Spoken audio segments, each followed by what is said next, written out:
आज যদি তোমাদেরকে বলি আমি নিয়ে চলে এসেছি সরষে মাছের একটা রেসিপি তাহলে কেমন হয়।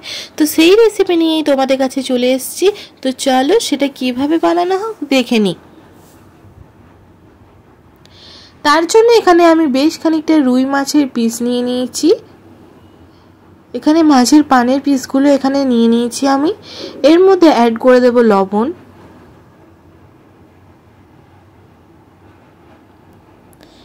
এর মধ্যে অ্যাড করে দেব হলুদ গুঁড়ো, এরপরে সমস্তটাকে হাতের সাহায্যে এভাবে খুব ভালোভাবে মাখিয়ে নেব নুন আর হলুদটা মাছের গায়ে।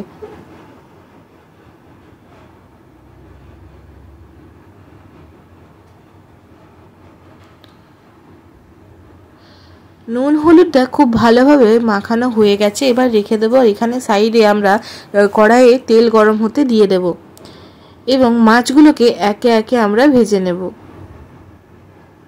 সমস্ত মাছগুলোকে একে একে আমরা ধীরে ধীরে ভেজে নেব। মাছগুলোকে দেখো এক পিঠটা ভাজা হয়ে গেলে আরেক পিঠটা উল্টে পাল্টে ভেজে নেব। লালচে করে ভাজবো মাছগুলো। দেখতে পাচ্ছ এক পিঠটা কি সুন্দর লালচে হয়েছে। আমার ভিডিও ভালো লেগে থাকলে চ্যানেলটাকে সাবস্ক্রাইব করতে ভুলবে না, বন্ধুদের সাথে শেয়ার করতে ভুলবে না, ভিডিওটাকে লাইক করতে ভুলবে না।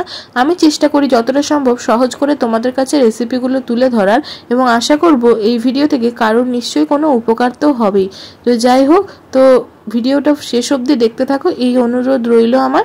তো দেখো মাছগুলো বেশ লালচে করে ভাজা হয়ে গেছে, পিট ও পিট করে পাল্টে পাল্টে।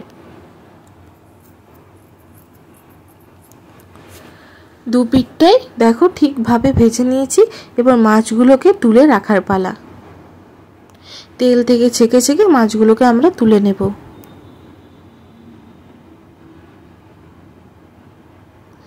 এরপরে কড়াইয়ে তেলটা ছিল সেটার মধ্যে 5 ফোড়ন, শুকনো লঙ্কা, হলুদ গুঁড়ো দিয়ে দেব বেশ খানিকটা পেঁয়াজ।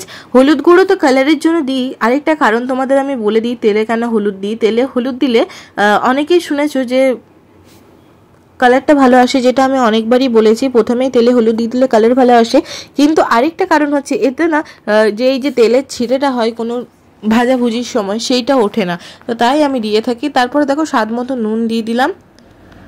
তার মধ্যে দিয়ে দেবো আদা বাটা, আদা ও লঙ্কার একটা পেস্ট।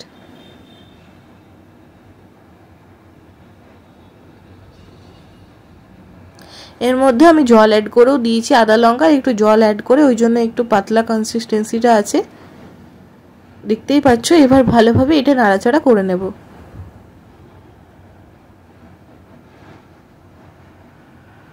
এর মধ্যে আমরা দিয়ে দেবো টমেটোর পিউরি,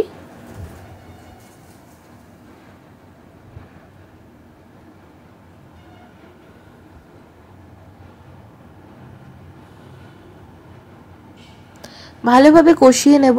এরপরে দিয়ে দেবো এর মধ্যে সর্ষে আর পোস্ত, সর্ষে পোস্ত বাটা আছে সেটাই এর মধ্যে দিয়ে দেব।